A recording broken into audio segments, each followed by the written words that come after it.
Collaboration is a fundamental part of many art forms such as theater, cinema, animation, and yes, comics too. However, comics have that thing where we feel that we could do it alone. And many of us, unfortunately or fortunately, are very introverted and we like to dwell on our art caves away from the world. And we sometimes verge a little bit on the antisocial side. Like, why go talk to people? Why go find collaborators? However, in my opinion and in my experience, collaborating with people pushes art a little bit further and makes work better. Even in solitary art such as painting and literature, you have collaboration in the form of editing or generations with manifestos that unite them. And so collaboration can mean many things, but in particular in comics, I think is one of the most obvious one where you're gonna need collaborators.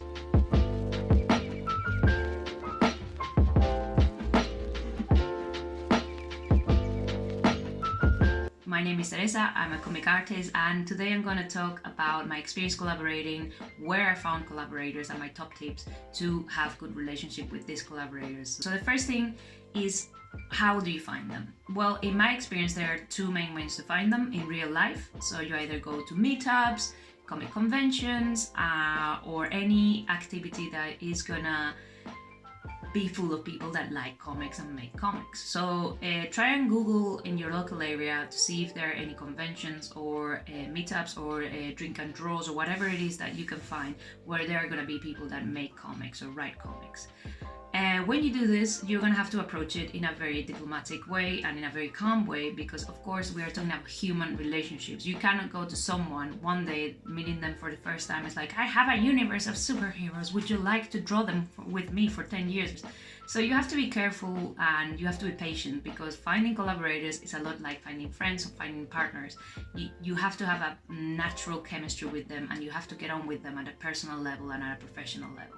So it takes time. So that's on the personal and on the physical side. On the non-physical side, if you're gonna do it online, I have used social media. So I have found collaborators effectively on Reddit.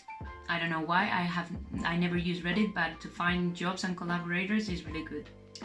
Facebook groups is the second one where I found quite a few collaborators. And last but not least, through challenges, doing 100 days of making comics or doing Inktober and showing your work to the world, just sharing and using those popular hashtags will bring attention from people that maybe have a similar style to you or that are looking to something that is similar to you. Oh, and I forgot there's the digital webbing forums as well. Like, I found one collaborator there and we're working currently together.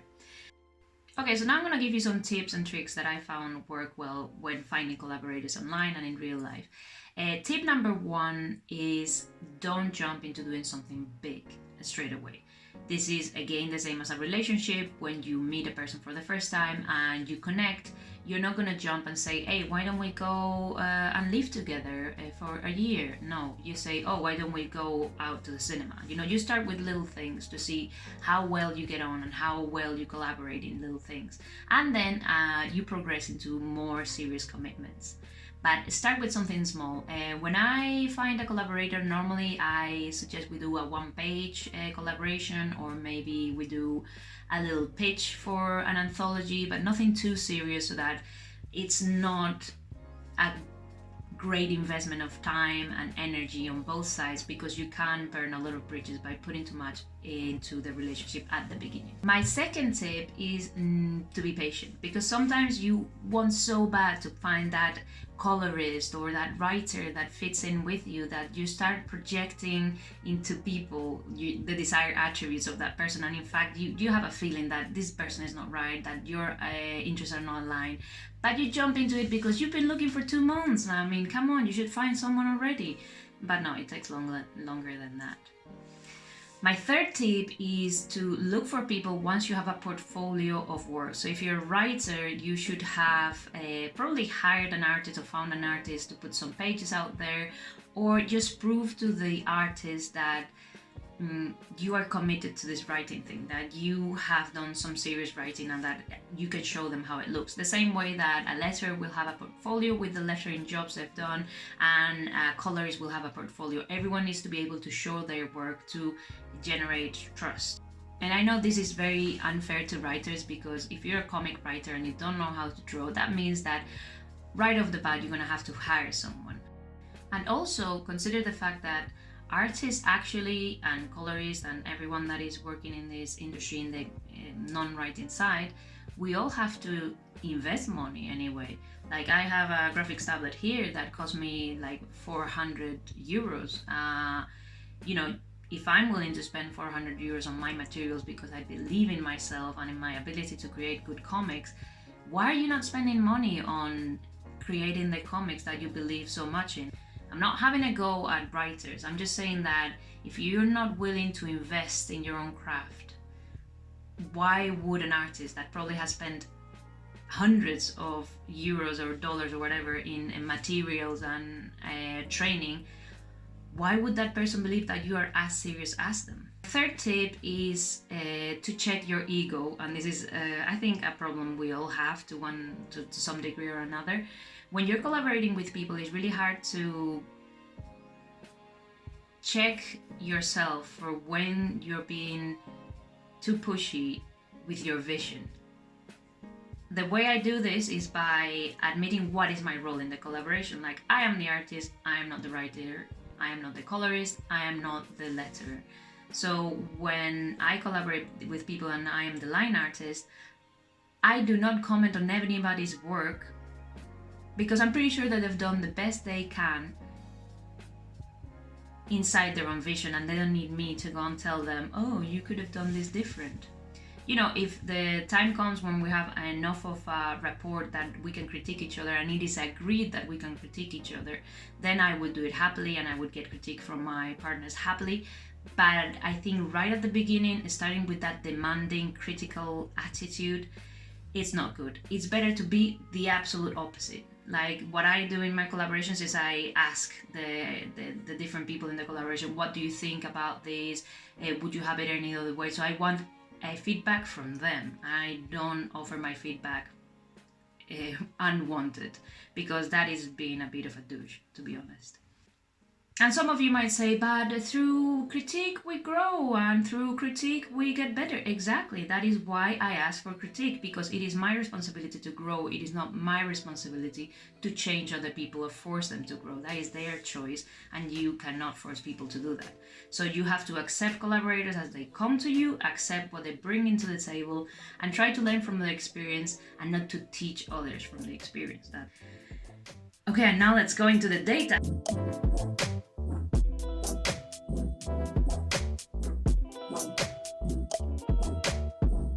The first thing I wanted to know was what was the role of the person normally. So we have 20% writers, which was great, and 35% pure artists, solo artists 25%. So the majority of people were either artists, or when you click on the other, there's another section, there are some writers that are also letterers, and some artists that are also colorists, so there's a mix there. And we have 5% letterers. So we have a collection of different people. Now the funny thing is, like, my second question is, have you ever experienced friction or problems while collaborating with others? And 85% of them said yes. So the first lesson to be learned here is that the majority of people will experience some sort of problems and frictions. And again, this is like any relationship in your life. Of course you're gonna have fights, of course you're gonna have friction, and it's to be expected. Now the next question, which is what I'm interested in, is why do people have problems? So if you answer yes, what caused the problems? So we have 15% said communication problems. Now, why did I put this option here? Is because a lot of the times, one of the biggest problems collaborating with others is that when you say something, they misinterpret it, or when they send something, you misinterpret it. So there's a, you think you're being super clear, and then you're not. And this is nothing to do with your language skills. It's just because people are different and they understand things differently. They have different backgrounds, and so anytime you assume that a person will know something or interpret something in a certain way, it's not guaranteed that they will. I'm going to tell this story, but it's just a silly story. It's basically this person that I was collaborating with, and I'm still collaborating with. It was not a problem. I am Spanish, right? And so this guy and I, we were for a couple of months, before deciding to collaborate. Finally, we were talking on Facebook, and eventually, like, I said, okay, so let's start this comic. And he sent me the script. I read it, and I wasn't sure about the physical. Like the physical space in one of the establishing shots, like where is this? Is this in front? Is this behind? Like I wasn't sure about the physical disposition of the elements. And so I messaged him, and he was saying, oh yeah, I will do a little drawing for you so you get it. I was like, okay, that's super helpful. And then he asked me, but do you speak English? And I was like, what do you mean, do I speak English? We've been speaking in English for months. And he was like, what? It's like, I thought that I was typing in English and it was being translated to Spanish, and you were typing in Spanish and it was being translated to English, and he just didn't know that we were actually speaking in English. For me, it was obvious that we were speaking in English. So you always have to be very patient to listen to the other person and to understand what they're saying. The second one was personality incompatibility, and I've never had this problem, but I've heard a lot of people complaining about this. Some people, there's a mismatch in personality, and that's another element that makes it difficult. And why make it difficult for yourself? Just find people that you could be friends with, you could be colleagues with. Okay, this is the biggest one. Unaligned objectives accounts for 30% of the people that said they have had problems. It's the biggest portion, and this is my personal experience. Unaligned objectives is one of the biggest problems. Is when a person wants to create a graphic novel and you just want to do 2 pages. Yeah, like those objectives don't align. You're gonna be constantly frustrated because the products that you're trying to get out are not the products that the other person wants to get out, and it makes no sense. So make sure that you have the same plans, the same ambitions, the same goals, so that you are producing the work that both of you want to produce, or the 3 of you want to produce, or the 4 of you want to produce, because you never know how many people there are in the team. Okay, lack of money and time is 5%, but I think it's pretty self-explanatory. In the other section, I found an interesting one, a different in taste. And that's how I would describe it. I don't want to quote the person because they didn't give me permission to quote, but it's just when you want something to look a certain way as a writer, or you want something to look a certain way as an artist or a colorist, and you just don't like how it looks because you have different taste. So this could go in like the category of unaligned objectives, but I think this should constitute a different category, which is like your taste don't match. So if someone wants manga and you want to do realistic, like obviously that's not gonna go anywhere. And then there was a third person that said frustration about the quality of the work, frustration about the look of the work, just being unable to cope with the frustration and the expectations that have been set during that collaboration. So yeah, feelings are difficult. Now let's go to the really contentious issue of, do you think that some collaborators are more important than others? And there's a reason why I asked this question. 45% said that not, that everyone is exactly the same. And you see that 35% said that other. Those other people are basically saying everyone is the same, but they are qualifying like, but some roles require more time and therefore should be receiving more money, such as the artist. So, and there was like one weird person that said like, the person that has the concept, and it's like, who's that? What? The concept is nothing. Like, you either are writing, like the concept is like, I don't know, in my opinion the concept doesn't matter. What matters is the execution. And then there was like 5% that answered that the writer is the most important, and 15% that the artist is the most important. But I think the majority of people agree that everyone is equally important. It's just a question of who is putting more time in, or who is investing more into this project. But there's not a question of importance. Everyone's important. All the bits need to get done, and they need to get done at a good level of quality. Oh, and another thing, when you're looking for collaborators, it's really important to be able to articulate exactly what you're looking for and what you do. And you have to be able to say exactly what you want. So before you go out into the world saying, hey, I want to collaborate, you need to be able to say who you are, what do you do and what do you want? Because if you can't articulate those three things correctly, then you're gonna get this mismatch of people that are as lost as you, and you're not gonna get anything done.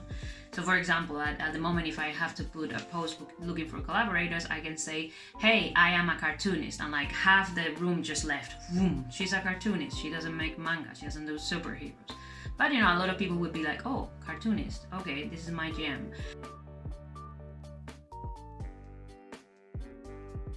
I hope this discussion was helpful, and if you have any questions or comments, please leave them down below, and I will see you in the next video. Bye bye!